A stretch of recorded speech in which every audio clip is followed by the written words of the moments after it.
Buenos días a todos, Good buenas morning, tardes. everyone. Good afternoon, Bienvenidos a esta and nueva welcome edición to this de un webinario edition en el marco of de las the actividades webinar within the para preparar framework el noveno of the Congreso activities of Internacional sobre preparation of the Educación ninth Conference Centroamericano. on Higher Soy Education in Central Manuel America, García. which is organized by ZUCA. Este webinario se This realiza webinar is junto taking con place Obreal Global, la together Fundación with ULAC Obril y el Global, CELAC, el Centro ULAC Capacitador, Foundation, and ZUCA, and it generando, is named promoviendo y Generating, aplicando Promoting, and resultados de la Applying investigación. the Results of Para Research. Obreal Global es un honor For compartir Obril con Global, it is an colegas de la honor to Fundación ULAC participate with the y colleagues CELAC from ULAC en Foundation esta actividad. in this Algunos activity. detalles técnicos Some technical antes de dar la details palabra a before los que van a handing hacer over la to the presentación. people who are going to give the official welcome. Debajo de In la the pantalla, bottom debajo toolbar del of your blanco screen, de interpretación, nosotros you will see contamos an con icon for interpretation. You can español, choose between interpretadores English and Spanish in the language you wish to hear. la So interpretación please activate your debido interpretation in hoy the language you want to para hear los for the espectadores y para los panelistas spectators. que activen And for the panel members, also the language you are going to speak into. recuerdo también a los espectadores I del webinar que el chat also está remind habilitado, you that the pero que chat pueden is realizar sus off in the webinar, preguntas but you a can ask your través del questions icono and de comments in the preguntas y questions and comentarios que answers aparece icon junto that al icono shows de right interpretación en next to the la interpretation icon in the plataforma toolbar in your Zoom. Zoom window. Con esto So les with paso this, la and palabra al thanking coordinador Suzuka de again comunicación en nuestro país for por acompañarnos and ULAC, of course, and Obril Global el seminario for this process of preparation webinars for the Central American Conference. So I welcome you, and I'm going to ask the executive director of the foundation, ULAC Foundation, Dr. Adrian Bonilla, to open officially this session. Thank you. Muchas gracias, Nicolás.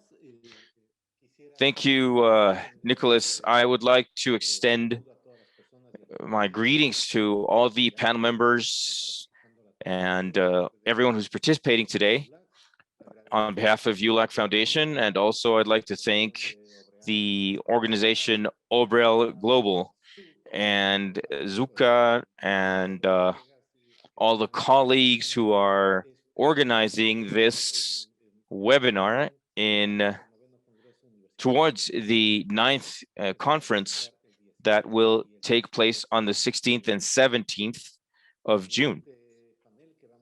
On this panel, which we have, we are going to work on very important aspects that deal with the generation, promotion, and application of the results of research in this first panel.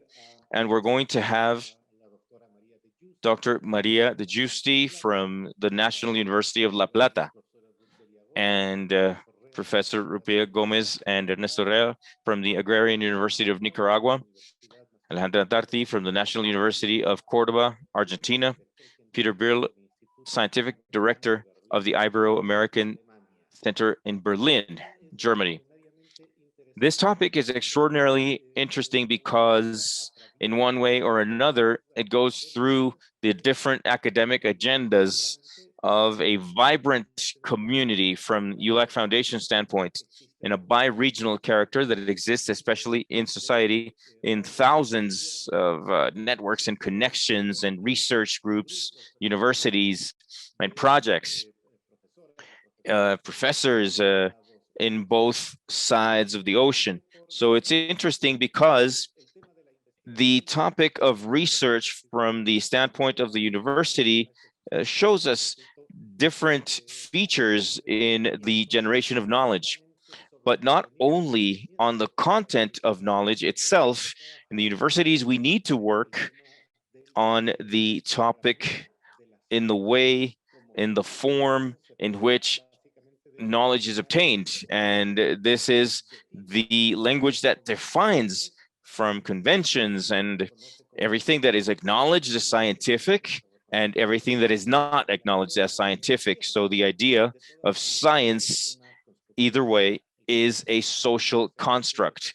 So science is built socially, historically, and that's why the concepts of science and knowledge, scientific knowledge, and the practices that come around these concepts are very dynamic.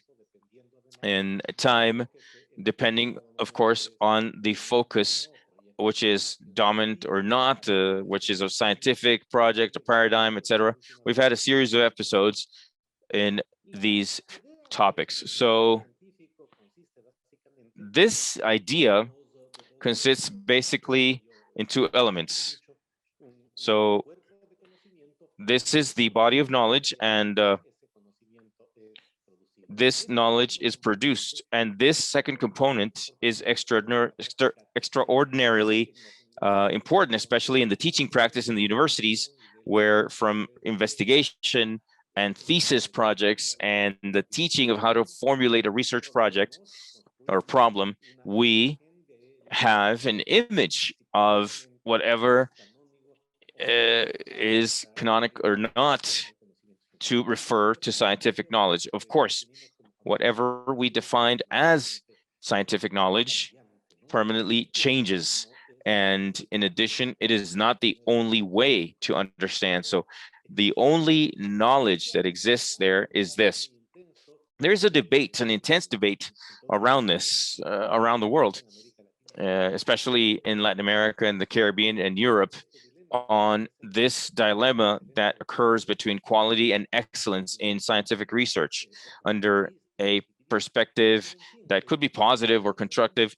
But some of these elements of this debate or this concept of excellence that can't be just defined from one perspective of the indexed posts in databases internationally, this is very important in Latin America, regardless of any public policy, especially throughout the last decades, which had research in international databases.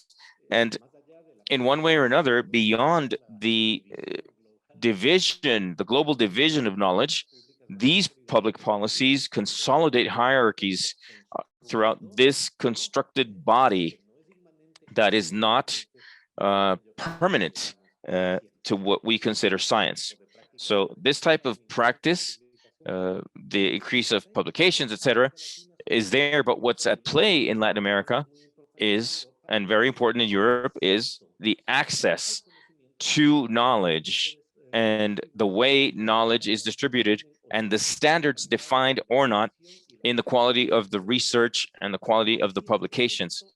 So if this is what is at debate, then this part or this debate would be much deeper in the statistics of knowing where and how and why a given publication is or defined, whatever is identified and which is not. So in countries like LATAM and the Caribbean, this dilemma could be discussed around different variables, the language of the publication even, while the language of the publication universally known is English. This is also a convention because, for example, languages like Spanish and Portuguese are equally global in terms of the number of people who speak it. So it's not that this needs to be defined whether one language is more prominent than another, but this is a topic of debate. And just like access is or turns around the concept of science and the fact that all the scientific research everywhere in the world, in Latin America and the Caribbean especially, is financed with public funds. But when access is restricted, uh, dissemination is restricted, then in databases, then this research was funded with public funds, and then they become private towards the scientific knowledge and acknowledgement. This is something interesting to discuss and analyze and research, of course, effectively. And the other dilemma has to do with the content of research and its pertinence for society. In the case of the Latin American and Caribbean societies, the possibility that scientific knowledge develops in innovative practices to help or impact the reality that's taken from poverty or the problems we know is one of the additional topics that need to be generated in this discussion. Now, without drawing terminal conclusions, of course, there's opinions about each of these topics, but I think that the pertinence of the discussion and the evolution of the logic of research and what we know as legitimate or necessary in this perspective, well, without further ado, in this introduction, I wanted to hand over to Professor Marisa De Giusti from the National University of La Plata, Argentina. Buenos días. Good morning, everyone. And thank you so much for your invitation to share this venue with all of you. Well, in my case, I'm going to be talking about, along the same lines as Dr. Adrian just described, the activities, programs, and projects in the National University of La Plata and the Center for Training of the Scientific Commission of Research, SEHIP. Now, to cover this story, to wrap this story, and then comment, given the short time we have, here we have a link on the side which is our main place or main facility where we have programs, projects, and activities of the CEDISI, and then it goes to SEHIP. So here we see the space of our work. As a good part of these things are going to be mentioned at least briefly. I'm going to stop here to mention that the team is developing, if you believe that this is a platform that is in Iberoamerica, it is, and it is dedicated to the promotion of scientific training and development in the particular repositories of eSpace. And it is framed within a space for publications where, on the end, in the last sheet I'm going to show you, where you can have access in a free way to all of our projects, all of our work in the CEDISI repository. So I'd like to start by mentioning the first project and program where we began to work was PREBI. PREBI is the project with libraries that began as a service to supply this bibliographical reference.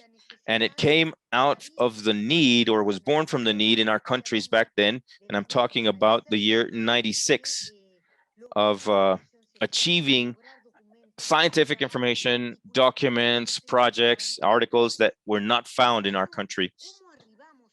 How do we arrive at PREBI? Thanks to this consortium called ISTEC, the Ibero-American Consortium for Science and Technology, which begins with, or I have the fortune of representing National University of La Plata in the year 1990.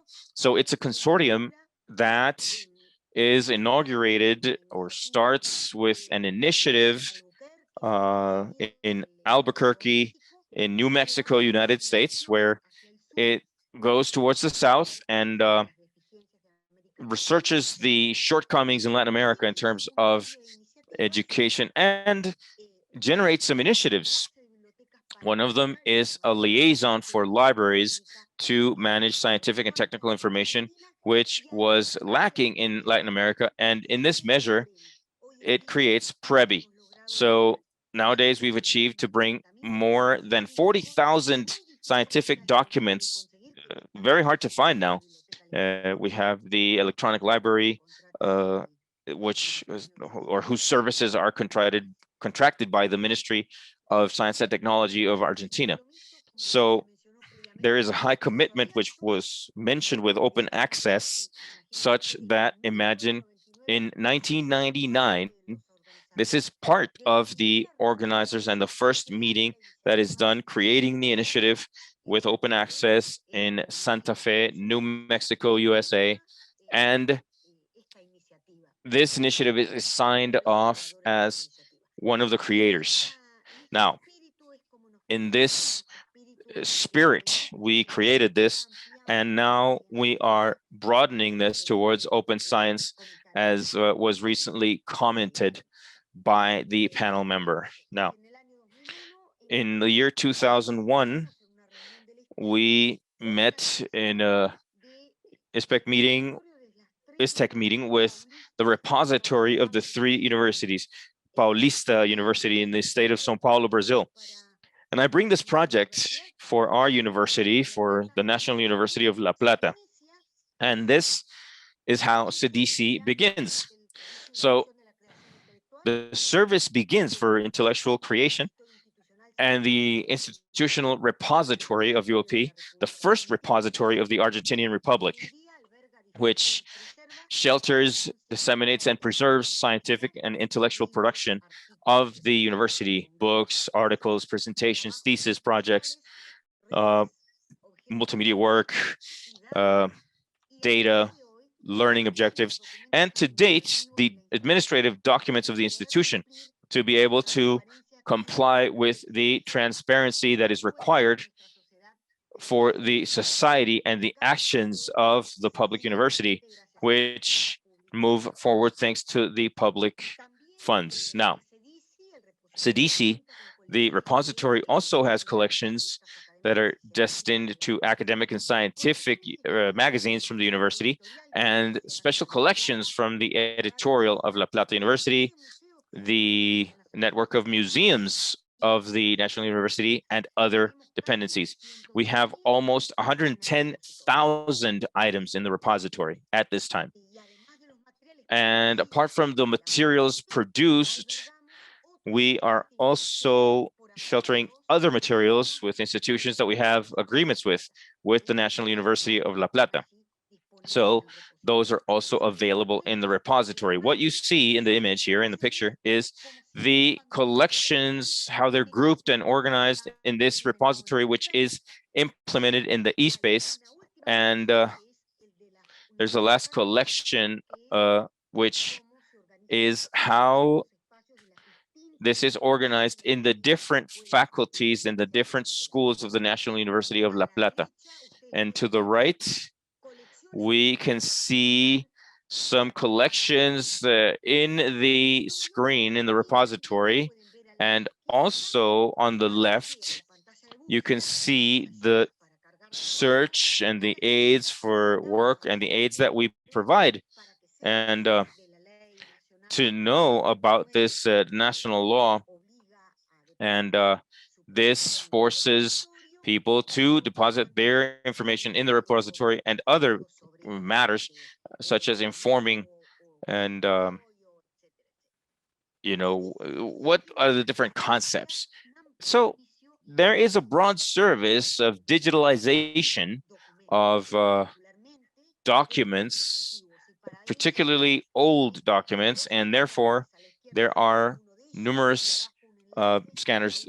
And there's a link there on the bottom to a presentation that you can see in detail of this digital service.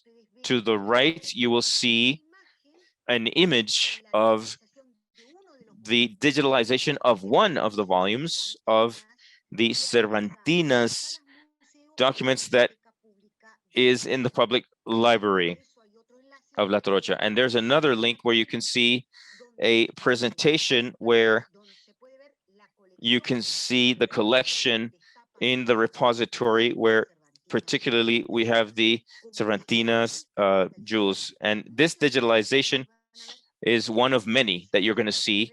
And they have been made with different types of scanners inside the service. Now, CDC is positioning itself in the ranking at worldwide level, and of this organization, this digital organization, and the cybermetrics laboratory, and it needs to keep that position. Now, what you see here is the panel. We use Google Data Studio to generate these visualizations and access to data, geolocation of the user's devices. And in this case, you can see for CDC, but in reality, these panels are maintained for all projects that we are managing within the repository. So as you can see, in 1 month, we have this number of users, more than 260,000 and 314,000 sessions and pages. And you can see the magnitude of access of the repository here. So a third of the visibility of the university comes from the repository. Now, what you see here is the Congress portal, which we also have. And you can think all these web spaces are interoperating transparently. In 2009, we began to manage the portal of the Nacional University portal. And right now we have more than 80 conferences open from our university with a service of development of this website under WordPress and with updates.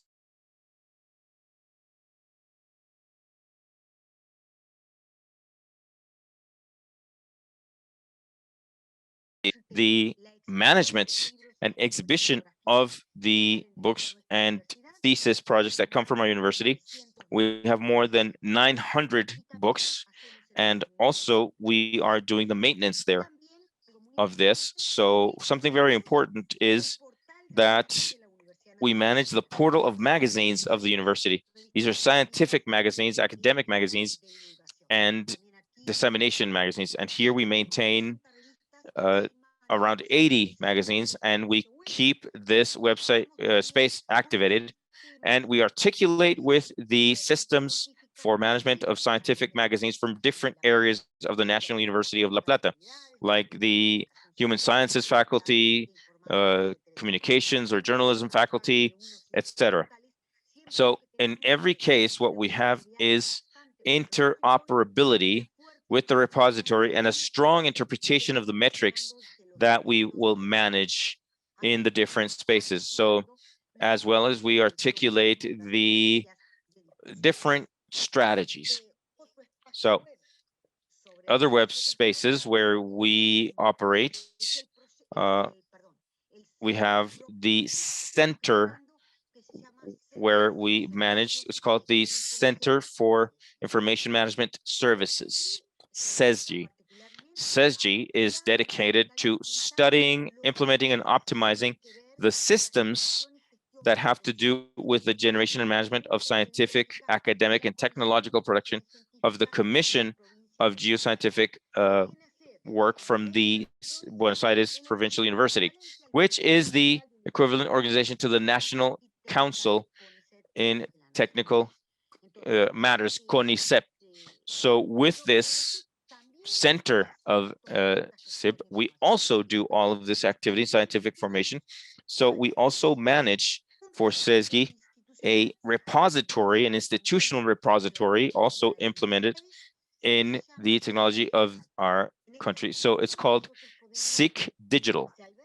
In this repository, we hold or host all the production of the different centers from the Scientific Commission of Research, both our own as well as associated center, shared with other institutions such as CODISECT, universities, etc. And in the same way, in the previous repository, but much younger, the SIC Digital is holding almost 10,000 items of production in the Scientific Commission of the province of Buenos Aires. And also we manage the data repository of the OMLP, La Plata Environmental Observatory, which is a data repository that belongs to the National University of La Plata, SIC and COLICEP, and was generated by a particular decision, which was the problem of flood that the city had. So these institutions in the National University of La Plata, SIC and COLICET, took projects or led projects for research that were shared, and they were aimed at solving this problem. And all these projects generated a large amount of data. So it was necessary to generate this repository to shelter all of this information. And therefore, This is how ONLP operates. And it's interesting to tell you, from the beginnings, as you will have seen, our vision was access, open access, science, collaborative science, and joint work in our country, in the American continent, as a whole, and in Europe. At this time, CDC and CESG are working with the national system of digital repositories of the Ministry of Science and Technology, and we have the CDC repository and the SIC digital repository, and they are taken care of by the national system, and they are also taken care of by Tacitar, which is a platform that collects or unites the ministry, the expenses that are needed by the national repositories. So this is already harvesting 7 repositories, ours included in that set of repositories. We're also working always together with the experience that the Federal Network of Repositories of Latin America has. And we have the technical representation in CORE, the Confederation of Open Access Repositories by the National University of La Plata.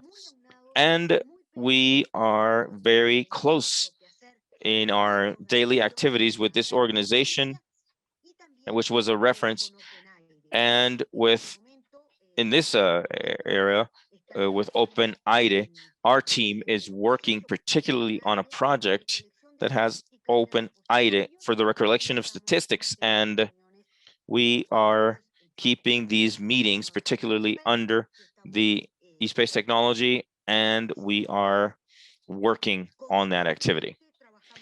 We constantly work with ISTEC. ISTEC has many projects, as you can see, not just this initiative as a liaison, but we also have projects for generation of repositories and remotely with ongoing education, and a particular project that is called Los Libertadores, which has to do with engineering for peace.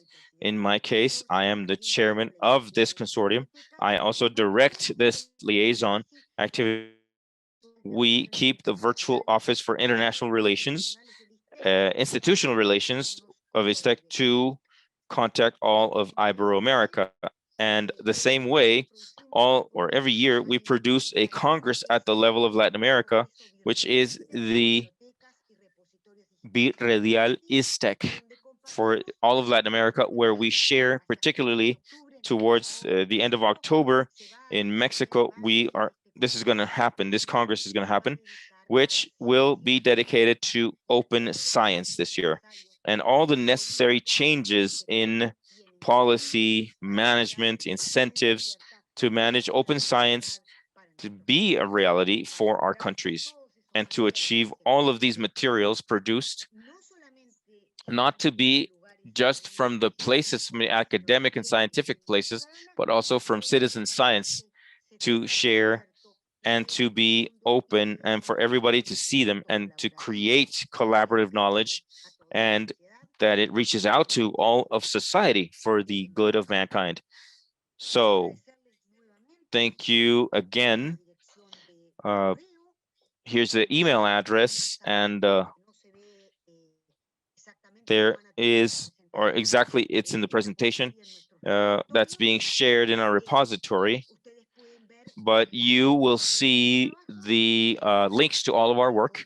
And again, I'm going to share, well, it's already shared in CDC and SIP Digital, but I'm also going to send it with you. So I will be looking out for with my colleague, Dr. Gonzalo Lucardi Villarreal.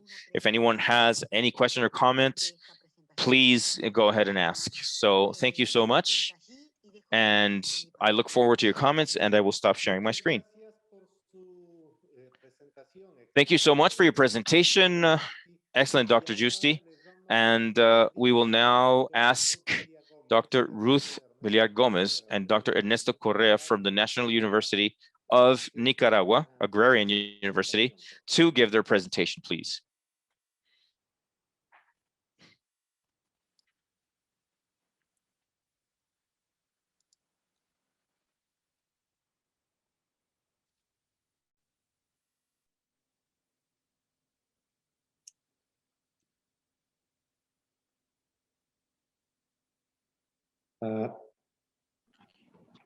Adelante. Buenos días.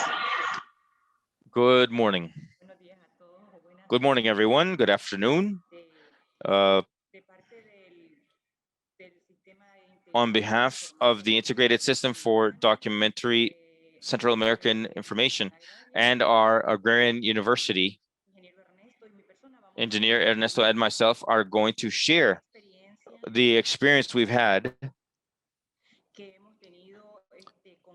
in with the Central American Repository of SUCA. So this is an experience of collaborative effort where all of the systems have participated, all of the members of SUCA. So this has been an effort that has been for several years in the repository, but started in 1994, approving the commission to evaluate the library systems. And in 2004, it is consolidated as a system of SUCA, of one of the systems of SUCA. So this has been our history throughout the years of this information system. We have two very important organizations where we all participate, all the directors of the different library systems. And we have an executive committee, which is integrated by several countries. And I represent the coordinator and deputy coordinator. So this is the operative aspect of our work. Now, the goals of SITCA and SUCA, we have the promotion of mechanisms of library cooperation, we have training, promoting the development of collections. And this last one is very important because this is where we have the guidelines to create the Central American Repository. And this has allowed us to strengthen connectivity between the library systems. This is our logo, and the repository was launched in 2016, so it's 5 years old, and definitely it was an event in the 8th University Conference that was done in Panama, and we launched the repository of the collective catalog, and the goal basically was to preserve and disseminate scientific production of public universities in Central America. For us to have this repository is like having the treasure of Central America, because at Central American level, we dare to say that it is one of the best collaborative efforts that we've had, and we are disseminating this at the Central American level, and promoting it for us is very important. And this venue that we've been given, we think, is one of the goals to promote this repository. How did we do it? Well, basically, this has implied training to the staff of the different universities. There was a whole process that took place of creating awareness for the library staff regarding the open access, what it meant. And I think that this for us has been very important. So we couldn't create a repository without, or if the staff was not clear as to what open access meant. And this is what we've had in this case with open access. Also in the assemblies in 2013, we approved the metadata Central American policy for information. So we can't talk about access to information if the information is not organized. And this is where actually we have the importance of partnerships of the researchers, the academia, and the universities. So this is what has allowed for us at Central American level to have the repository in Central America, in SICA. But also, this has meant the preparation and promotion of the repositories, and a declaration was prepared of SICA to be approved by SOCA, by the members of SUCA, SUCA. And this picture for us is historical because here was the approval of the declaration in Honduras of the repository so that the member universities know about this initiative and to support us. So this gave way for all the library systems and the members to implement their repository and create their policies so that the repositories could actually be a reality at the level of the Central American countries and universities. And the support that Sitka gave at this time, SUCA endorsed or embraced this open access at the time of the declaration. And this helped us in the library systems in each one of them, in each one of our countries. Here we also have the advancements in repositories in 2015. And as I said, in 2015, also 2016, we, the National Agrarian University, presented our progress of the collective catalog. And this was one of the reasons why in 2016, in the SUCA conference, this official launch was made for products that were very important for Sitka. We have the Central American catalog. So I wanted to mention that this Central American catalog, let's remember that not all the production, academic production of the university is digital. So the collection that we have in the library, we have available in this Central American catalog. And for other areas, we also prepared an exchange agreement with the user of our universities to have some materials, printed materials, which has helped us a lot because here we have the information that is printed, but in the repository, Central American repository, we have digital information. And of course, this is of open access and it is available. So with this, Sitka has created history at Central American level because many times academic production, scientific production is envisioned. And I think that this is the first step for this visualization rather. So this is a starting point from the experiences of the universities, of the experience of the virtual libraries, because we couldn't start from scratch. And we also start from the experiences of the repositories of OCR, the University of Costa Rica, and they already had repositories. And the rest of the universities, we joined in this initiative. And who's been the key player in this process? Some of the university authorities, they approved this declaration, but also their support so that each one of the universities and our repositories were a reality. The directors of library systems, the information staff, we've tried to create those synergies at the IT level with the universities, but also with the research directors and the teachers and the specialists in open access. Open access is a reality, and we wanted to embrace it as one of the principles of this repository. And who has been the most benefited from this initiative? It's the users. So I want to highlight the support of the National Agrarian University because this university made available its servers, its staff, technical and professional, and we are the ones who manage this. But undoubtedly, all of this would not have been possible without the support of each and every one of the directors of the library systems implementing their institutional repositories, because this Central American repository is the effort of a whole team and roster of repositories. So I would now hand over to my colleague Ernesto Correa because he's going to explain the technical aspects. And we certainly have many challenges at the Central American level still, and we need to have access to open data, and open science is a reality, but we are still missing this awareness of the academia researchers from the universities so that the information is actually open access to everyone. Thank you. Professor Correa. Good afternoon, all. And as Rubelia has mentioned, the Central American Repository has been collaborative. Why? Because many times, many institutions and from years back have had repositories in different technologies.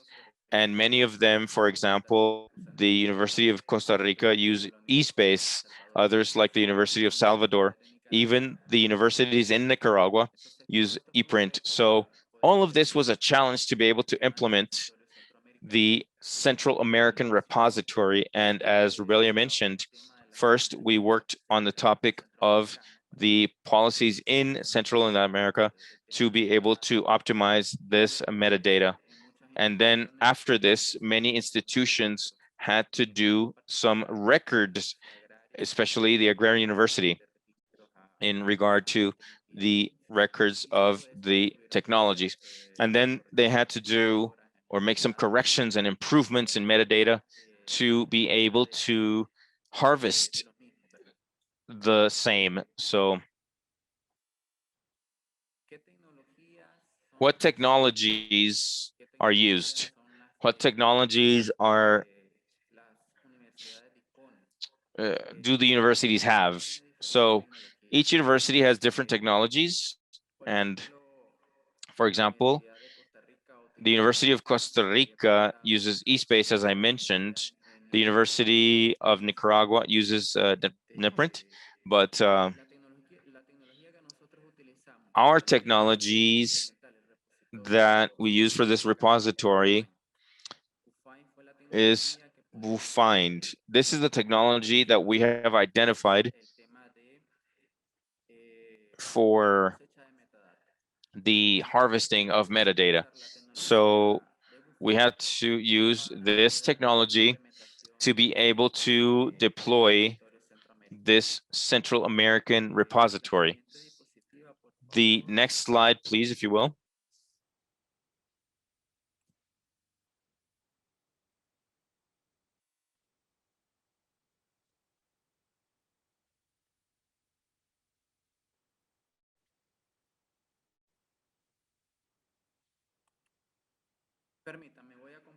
Please allow me, I'm going to share the presentation myself so that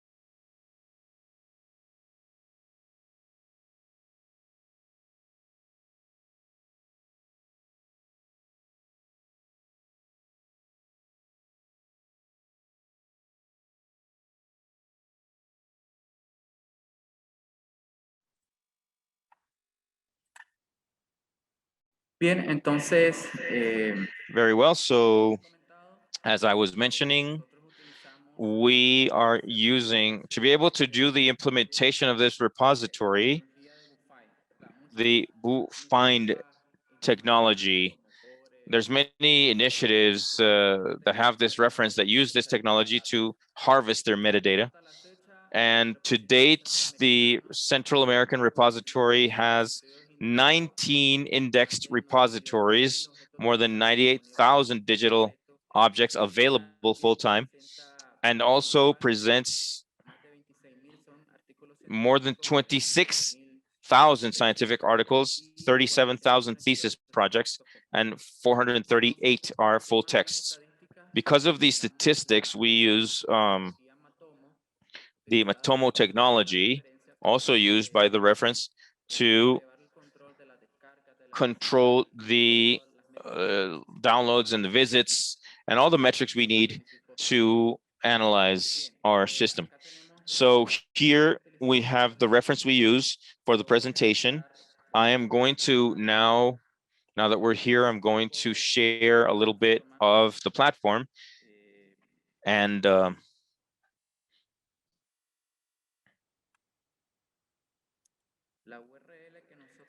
The URL that we have is called Sitka Repository. And as I mentioned before, in this platform, we have more than 19 de la Universidad de Costa Rica, la Universidad Nacional Autónoma de Nicaragua, la Universidad de San Carlos, etc. Tenemos más de 98,000 registros a texto completo, como les comentaba, y como las bondades que ofrece Bluefine, se puede hacer recuperación por facetas, se puede hacer and this could be delimited by forms, by author, by language, by subject, and publication date. So all of this in full text. And this has been an effort that has been mentioned before, that's collaborative, and it's been one of the star products that is exposed to the international community for the development of research and scientific production of the region. It's also important to mention this repository of Sitka is in global. So our indexed repositories are in the reference, also in Open Items, Open IDE, and another initiative that contributes to the visibilization or the visibility of scientific production generated in our area. Thank you so much for this forum. Muchas gracias por la presentación. Thank you for your presentation, and we continue now and hand over to Professor Peter Birrell, the Scientific Director of the Ibero-American Scientific Research Center. Good afternoon, good morning. Thank you so much for your invitation and to participate in this event. I'm impressed really by all the efforts being made already as we speak in different regions and countries in Latin America. And briefly, I want to introduce our institute and our efforts in the direction of open science and open access. And I must admit that from the philosophical standpoint, we are 100% aligned with the presentations given by Professor Giusti and all the colleagues from Central America. The Ibero-American Institute of Berlin is an extra university institution that is 90 years old. So it's an institution of a long tradition, and it's a hybrid perhaps. So it is known for its library and research center, and we're conducting a lot of cultural and scientific activities. So on the one hand, we host knowledge with our specialized library with materials on Latin America, Caribbean, Spain, and Portugal. And as I've already said, for both pillars. To give you an idea of our library, we have more than 1 million books of all the countries, especially the countries in Latin America, Caribbean, but not just books and magazines, but we also have a lot of electronic documents, maps. We have recordings and other kinds of materials in the library, and we also have special collections of different nature. So these are many times the materials that are unique, and we only have those here in our institution in Berlin. We have recordings, we have video, maps, pictures, slides, posters, newspaper articles, and we have more than 300 legacy items, manuscripts, letters, postcards, telegrams, that are dedicated to studying different regions and countries in Latin America. Regarding the idea of open science, we are now preparing a new strategy. But several elements of that strategy are underway for a long time now. And I would say that globally, that strategy of open science shows or includes four elements: the digitalization strategy, a strategy for Google Publishing regarding everything that is our own publications program. Also, with regard to that, institutional repository, which is already working since 2016, and a fourth point, which is perhaps what has been commented the least in this event. Everything that deals with research, open research data. We are also preparing our ideas and strategies for that. With regard to that digitalization strategy, I think we have to mention three elements. On the one hand, we have the digitalization of materials to protect sensitive material. We are also conducting a lot of joint projects, digitalization with national partners and many times also international partners in Latin America and several countries with national libraries and other libraries, institutions for research to add jointly and reciprocally with digital collections and to respond to the demand that is being generated. And of course, a third topic is always how to make available to everyone those materials. We are doing this in cooperation again with several national and international institutions. And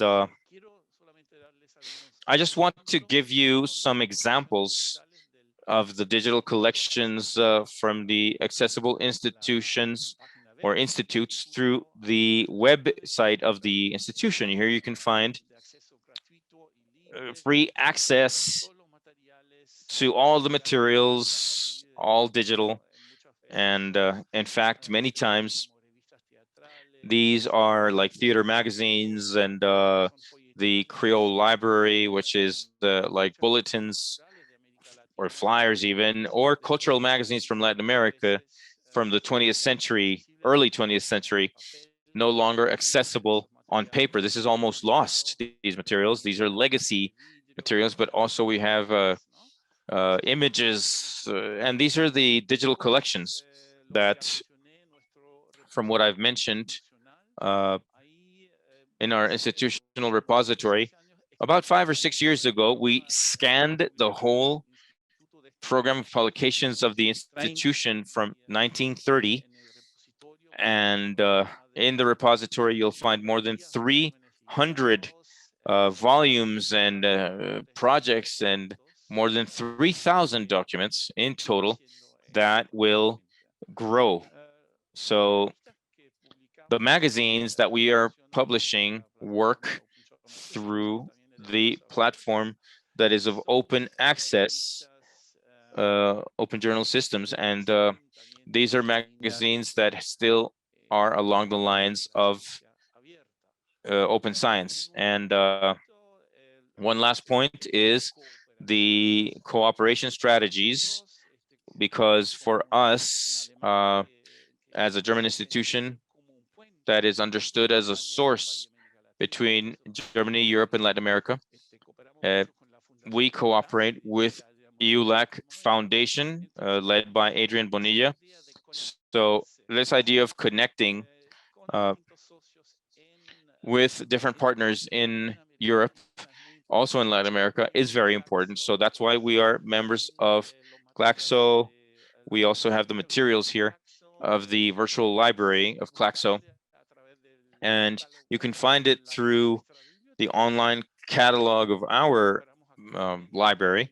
We also cooperate with how to index or how to have less sort of colonialism in this activity. So how to take care or take into account the perspective of Latin American and Caribbean countries. We also participate at Index for the promotion of those ideas and projects with Latin American partners, and we also follow the lines and the ideas of open science. So that is my 7 minutes that I was given. So of course, if there's any questions, I would love to hear them. Thank you. Muchas gracias. Muchas gracias, Peter. Thank you, Peter. We now hand over to Dr. Alejandra Marcela Munardi from the National University of Cordoba in Argentina.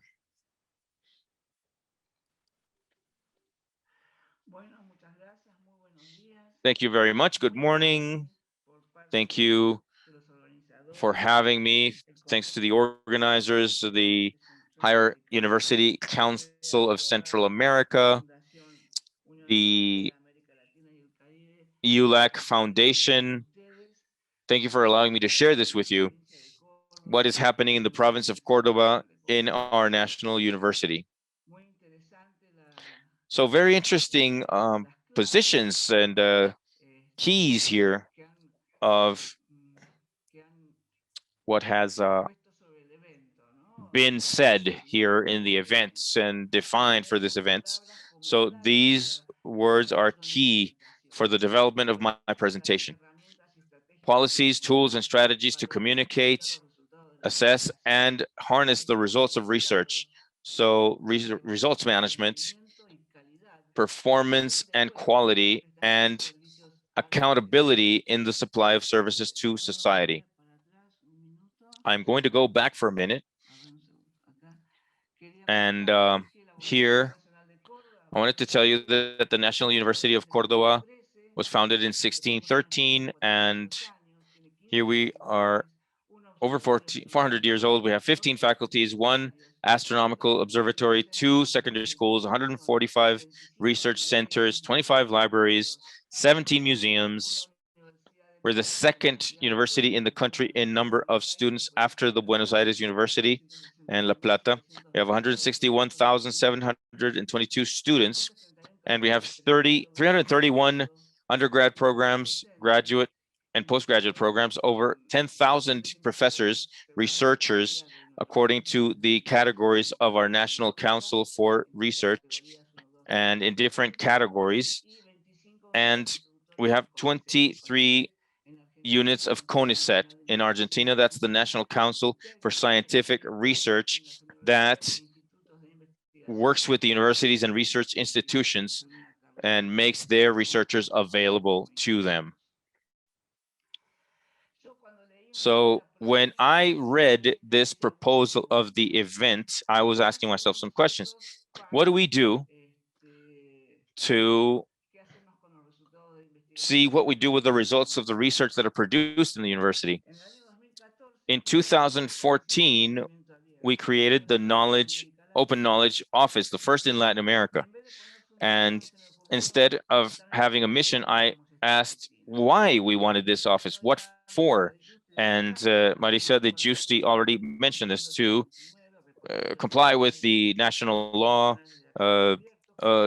899 of 2013, regulating the entire country and universities, both public universities and research institutes, on the publications that should be made available by the researchers in the repositories, and research data, which is a new topic that began just October last year under a portal that's called CITAR.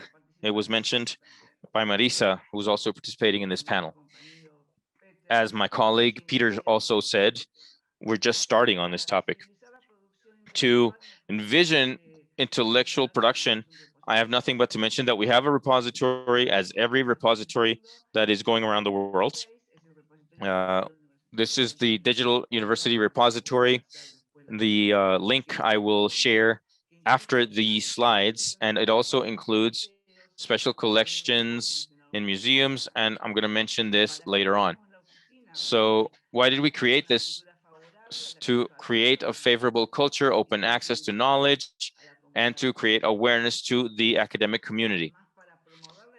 Apart from that, to promote scientific magazines and also quality and accessibility, and this is very important, to address the topics regarding the organizations, management, visibility, and the process of review, peer reviews, and to define editorial policies. We are starting this year. We're going to work with several experts, editors, to regulate the policies in the magazines that we were just told there's 87 of them. So it's a whole team that is behind this, looking at all of our initiatives and academic, scientific magazines in the portal of the university. So others also to show, and speaking a little bit as a function of our event, as we said, the rendering of accounts or accountability with the university and the society at large. So in the repository, it allows us to make available the data in order to identify indicators in scientific production, indicators for the institutional comparison at the level of articles. This information that we're going to see in this short time is taken from a document called the memoirs, and I'll show you what that is, to check the impact of these digital publications, to foster the collaborative efforts of the researchers, national and international, and to foster social responsibility. This is of fundamental importance.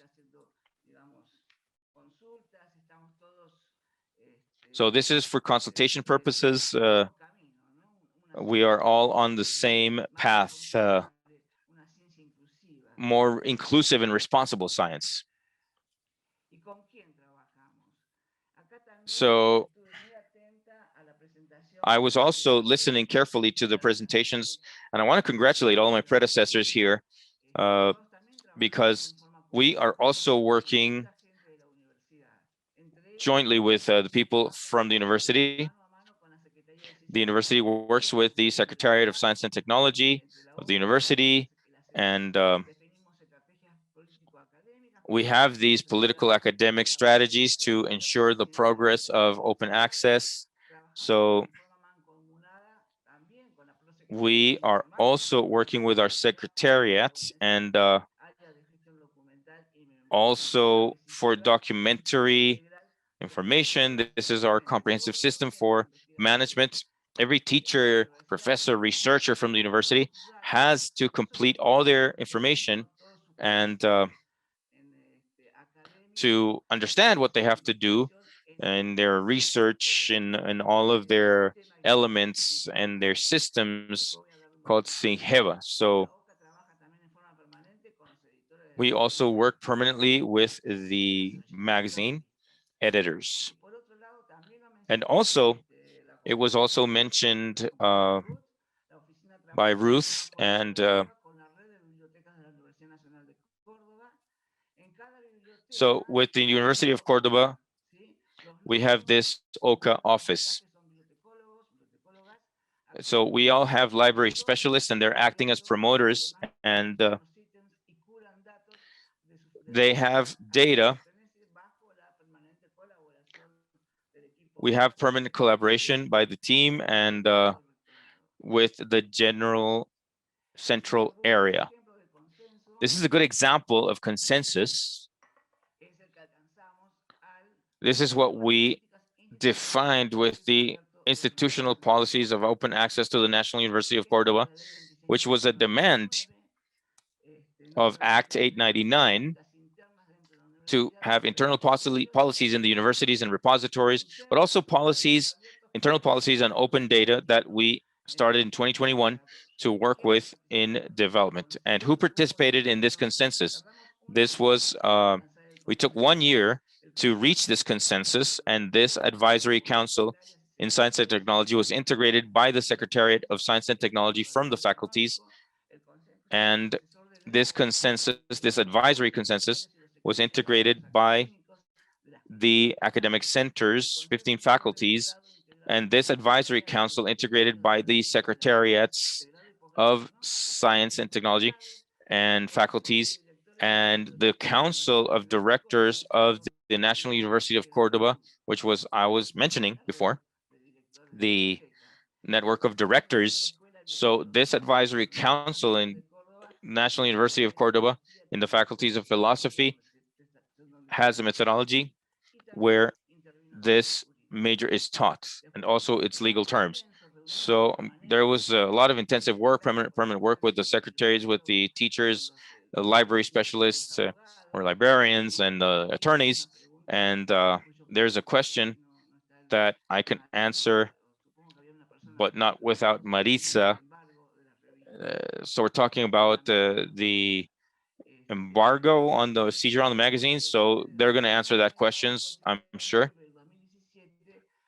So this was done in 2017 after intensive debate, and it is approved unanimously by the higher council, which is the maximum instance of the university for policies for open access for publications in the National University of Cordoba. How does the office work? We work with our repository. We adhere to a national institution of digital repositories of science and technology, and they report to the ministry. So we have permanent training for the achievements on data curation. We have Singheva, training, advisory for editors, and the software everyone uses. So we have editorial management and repositories, databases, and we strictly address the digital repositories. So we have a team inside the office in open knowledge. So some of them are librarians, some not, but it's particularly collaborating with the errors and difficulties that we have. So here, and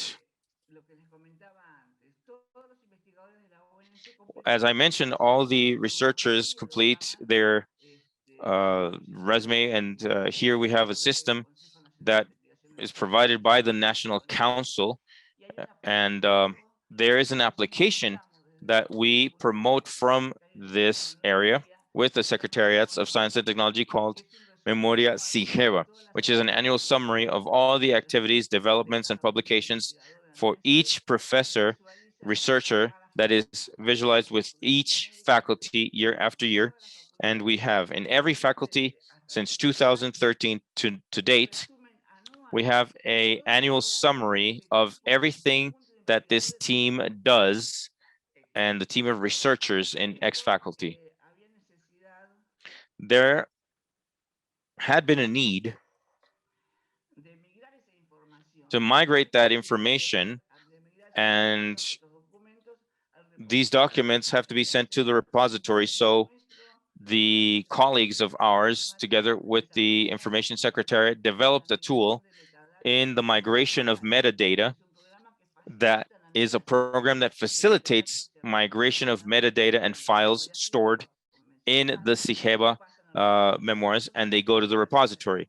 So this is how I've mentioned it, because once the migration is done, everything regarding all the policies have to do with data. So this is an intervention of the knowledge and of the librarians to see if that document has the metadata or if the full text is loaded, because if the article is seized because it's part of the commercial circuit, then it is on standby in the dark until the publisher allows to bring it. So this development is a development that we have for free distributed, and this allows us, so not just in Singheva, but we have other possibilities for the tool. So we have about 5,000 images, and We've migrated this information with the tool. We work with David and everyone else. So it's very flexible, this development. And this also called my attention, another concept in the scope of the event, so which is to show the general work. And we have a paper, which is a thesis by Dr. Ana Maria del Valle Fulguese about visual inspection in the precocious detection of uterine cancer. The interesting part about this, for the impact of this paper particularly, is who was looking into it, who was querying it. And we have the paper shows in the repository on the same day that it was inaugurated, which was November 2012. And there was an important number of consultations. This paper only takes 0.74% of the visits to the page of the repository. And as you can see, this information is interesting here. Who is querying into it? Well, in this paper, we have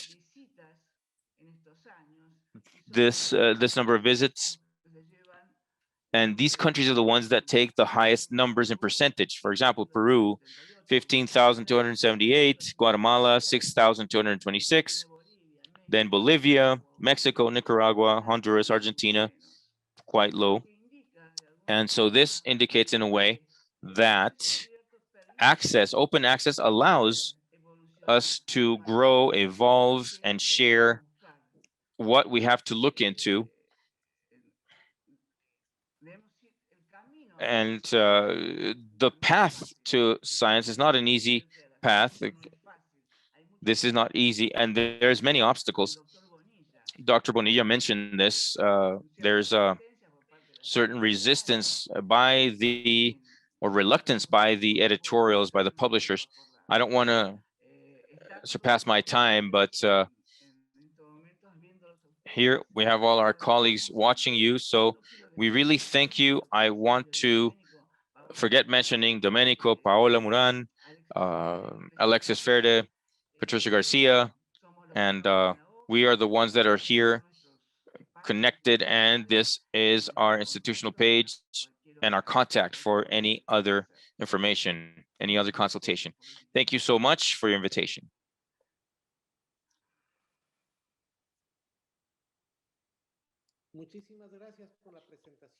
Thank you for your presentation. I would like to offer the possibility to the participants to have a short comment to wrap up these topics that you've mentioned, and perhaps help to, I'd like to ask all the people who have been with us, from your standpoint, do the repositories and instruments that have been presented, have they been useful to generate internationalization logic in the academic dynamics in your institutions? And there is a question to Maritza apropos the Argentinian law, where it forces or obligates the uploading of information. So do you have a preprint, or do you have an embargo type upload on the repositories? How does this apply? Mauricia is gone now, but Marcela Nardi might be able to help us answer this question. But let's start off with this last possibility to speak. And I would suggest it is around 3 minutes. And let's start with Ruth Velia and Ernesto from the National Agrarian University of Nicaragua.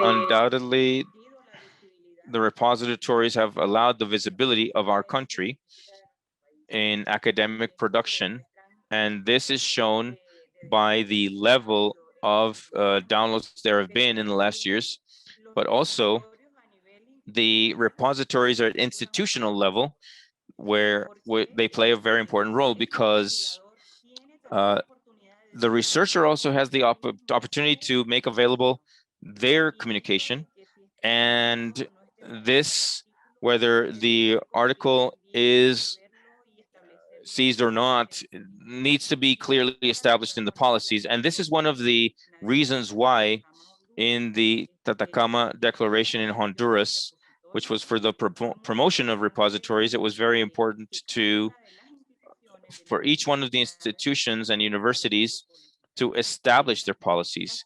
And these policies are made with or in coordination with the research or the academics and the authorities. And this is what is fundamental here. And I think we have many challenges facing us, because in the universities, not all universities have their repositories implemented.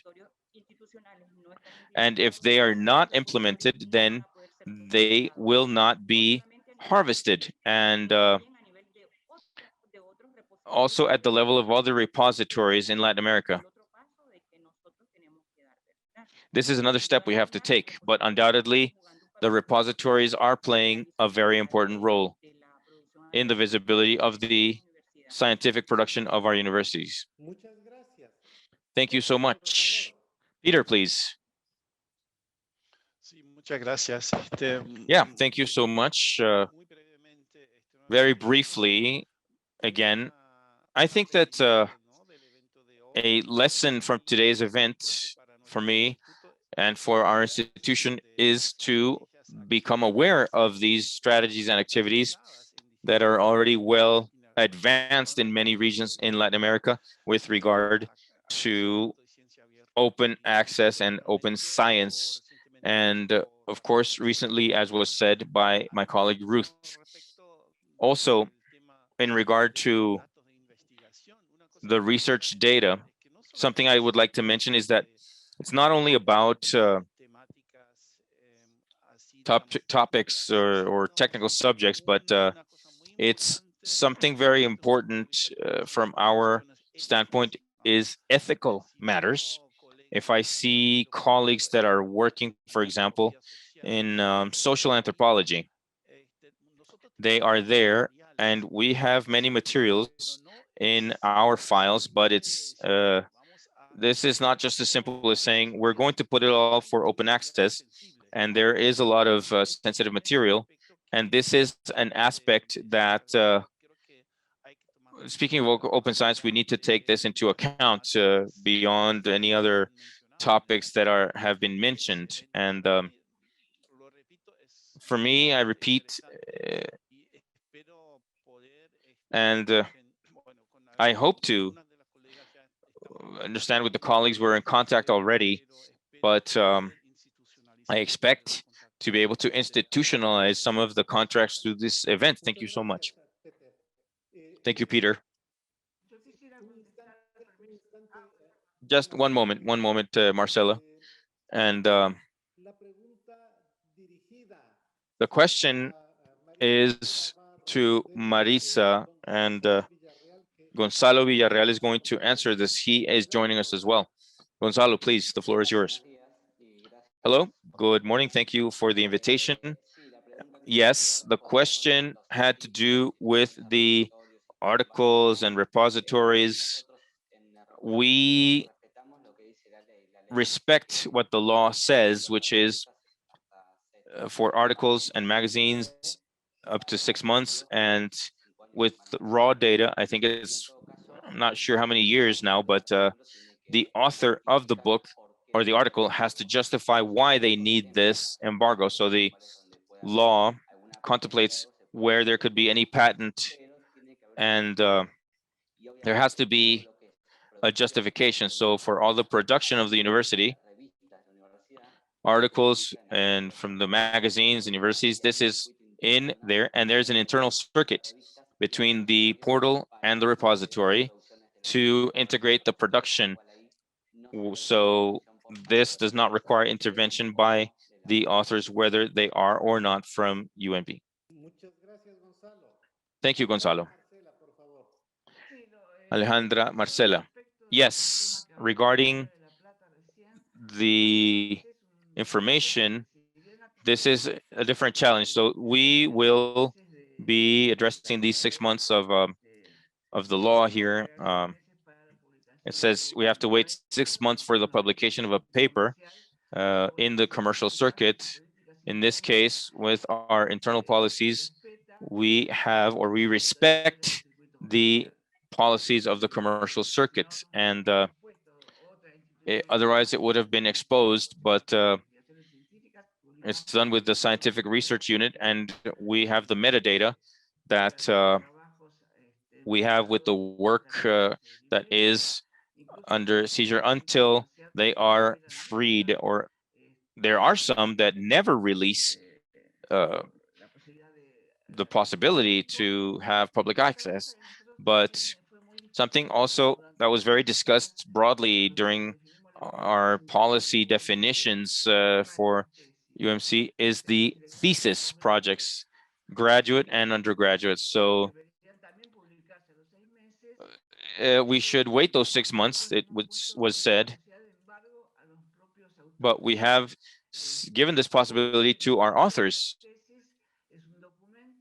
So this is a document that makes it available to generate from there some work that is not published in international magazines. So if we don't or had not published this thesis, then the form would have been or would lack the possibility to be not published. So this was something that was requested by the academic affairs people and a third party with justification. So the metadata is always something to consider. Thank you so much.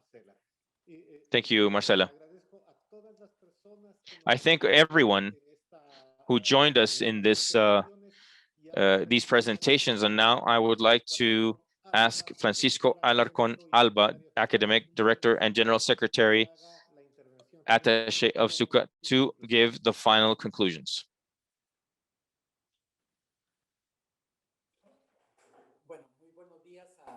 Good morning, everyone, and we're very grateful, thankful for your contributions, your interventions, your experiences, your comments.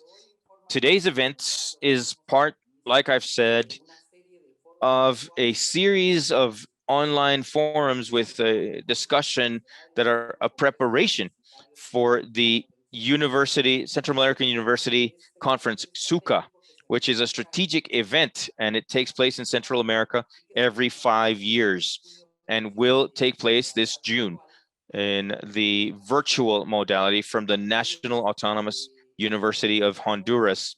Today's event, as we've already mentioned and stated, has been focused on the management of the results from research conducted by all the institutions. And this is one of our main concerns in each of these countries. What do we do with this information and the data obtained from the research, and how to adequately estimate the results of this investigation to show and to transfer the information effectively and to use it to support the solution of issues.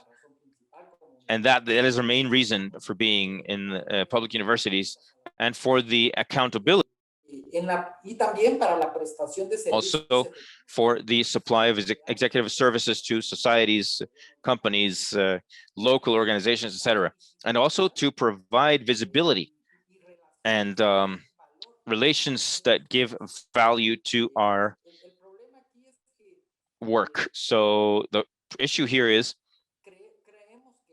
we believe that there is a need to dialogue, a need for dialogue between different instances of the universities. On the one hand, there is a whole boom of the international organizations focused on, many of them, on the indicators and publications and scientific publications. And most of these indicators that are used are based on information from the major database bases acknowledge, and so many more that include a good amount of these commercial publications where you have to pay. And once it's published, then there was a seizure of the result, as Alejandra Marcela said, and some statistics that are never released or never release their result. So there is a process where the training of scientists and the financing of projects, and this is done with public funds. And this is private because it is published in a very important journal in these databases, and therefore they are used for the international rankings that allow us to assess the quality and the impact of the universities. So it is contradictory. This was funded with public funds, but at the end of the day, they end up being private. And therefore, this whole debate and this whole international movement in open science and in obtaining the information and the results from research and the data, and give the public access to them. But in Central America, we are a little bit, let's say, sort of walking in different directions. And on the one hand, we are talking to our researchers and um, professors to grow in their academic career and to grow, to have good publications, and we have indexed magazines, and in the editorial circuit. Also, on the other hand, we have an editorial policy, and this is more open and more access. So maybe our researchers perhaps are in conflict, and it's necessary, and in this conference in Central America, to help as a space or a forum to debate, to reflect, and to reach consensus about what we are doing on the one hand at the regional policy levels, and what we do with the other hand, which is to have academic policies, promotion, etc. And everything that should be congruent with our policies and open access to society. So I think that what you've shared is very interesting, very valuable, and I wanted to thank you. In these events, we have a short time generally,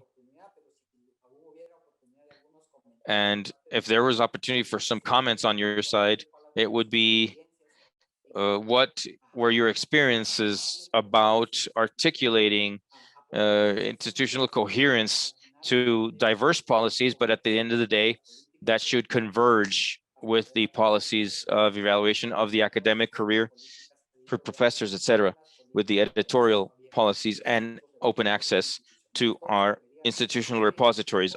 This is what I wanted to say. How do we manage, how do we achieve having these spaces for dialogue and articulation, and to several countries and several universities, like the case of Central America? There's 8 small nations, 8 different higher education systems, but that need to coordinate, articulate, and work together in a process of integration.